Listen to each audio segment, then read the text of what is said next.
Hello, lovelies. Welcome to Narc Free Formula. My name's Freedom. Thank you for joining me. Today's episode is about why the narcissists always try and make us jealous. I mean, what the hell is that even about? All right. Before I start, if you like my channel, please remember to like the video, subscribe to the channel, and hit the bell notification so you don't miss any upcoming episodes. If you've got anything to say, please leave it in the comments. All right, lovelies. Narcissist and jealousy. What is that all about? So when we're with them, they try and make us jealous, and after we've either left them or been discarded, they still try and make us jealous. I mean, literally every step of the way with my ex and his new supply, every step of the way he's sent me, photos, footage, told me about it. Like from the first... to now they're having a baby and he's sending me ultrasound photos. Like, ugh, I don't want to see that stuff. That's just gross. But he's doing it to try and make me jealous, to try and hurt me, to try and punish me. But the thing is, I couldn't give a rat's ass. But anyhow, let's get down to it. There are a few main reasons why the narcissist will try and make you jealous. The main thing is, when you're in the relationship with them, you've got to remember, this is all about fuel. It's not a relationship. It's not genuine. It's all about fuel. And it's like a game to them. It's fun. They're not as attached to you as they make out, right? So if they lose you, it's all right because, there's backup. They've always got backup. You don't know about it, but they've always got backup.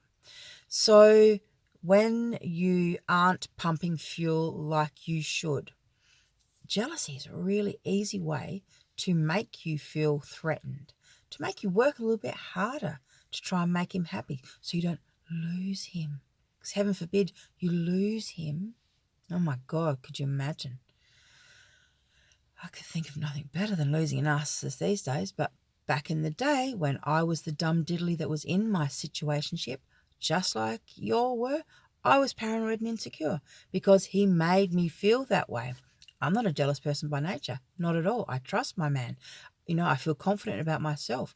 I know that, I give good loving. I know that I make my partner feel special. I know all of these things. So I'm not a jealous or insecure person. But the narcissist will always try and make you jealous, keep you, off center, keep you, feeling insecure. I mean, it's really quite sickening, actually.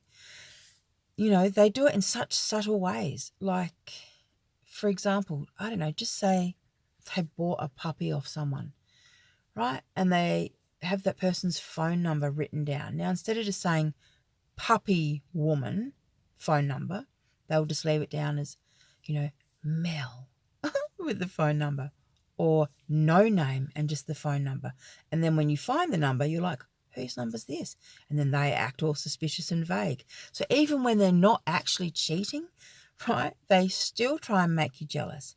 And they do that stuff so that when they are cheating, you can't tell the difference, right? You think, oh, maybe I'm just being paranoid like I was about the woman with the dogs, right? But in actuality, this is why they do it, right? They do it to confuse you, to give you a whole lot of mixed signals, so you doubt yourself, you doubt the information that you're receiving, you doubt your ability to figure shit out.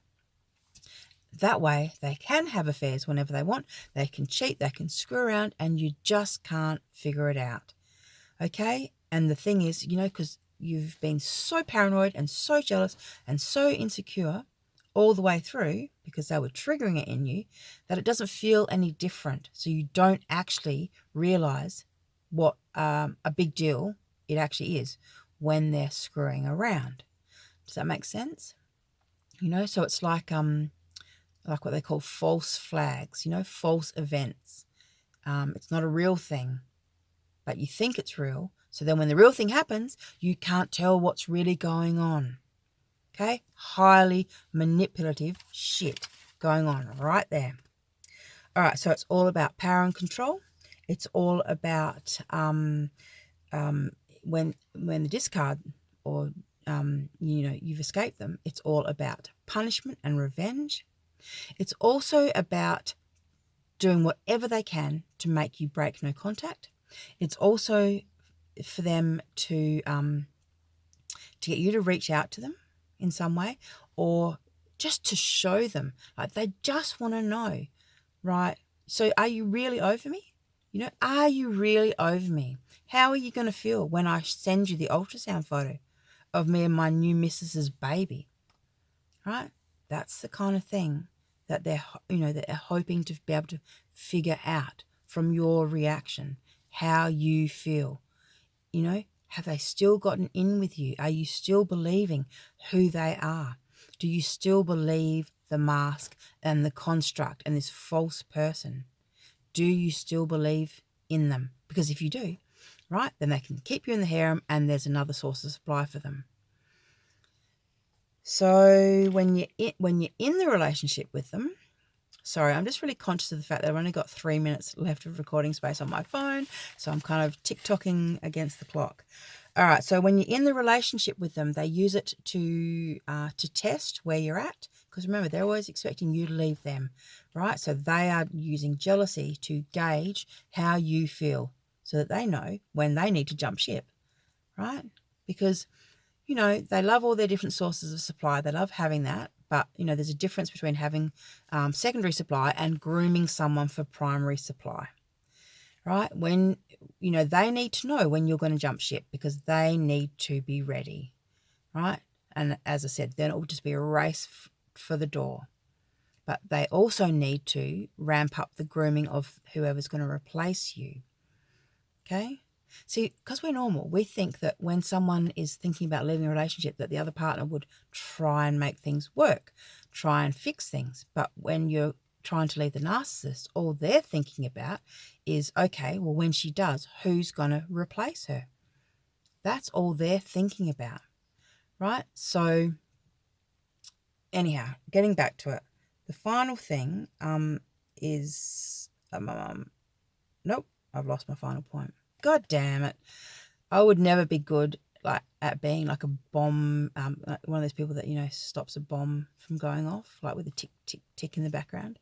I'd be just like, fumble fingers and fuck it up. Just watching my clock in front of me going down, down, down, down, it's just making my brain not work properly.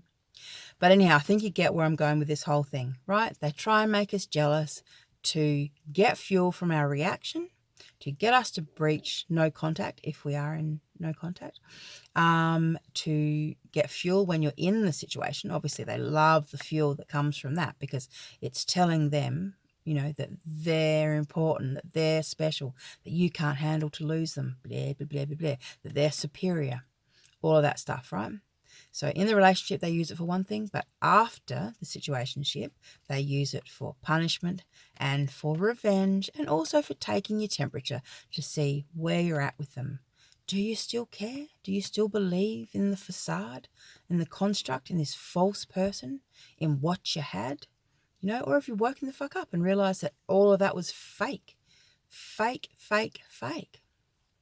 Well, this is how they find out, right? Putting up photos of the missus, putting up photos of the ultrasound. Oh my God. And the Facebook profile, just so you know, he'd put their names together like a 12-year-old. Like when you're 12 and you go out with your little 12-year-old girlfriend and you put your names together. Oh my God, it's just pathetic. All right, lovelies. Thank you for watching. I'm about to run out of recording space. Yep. Get narc free, darlings. Get narc free and stay narc free. Bye.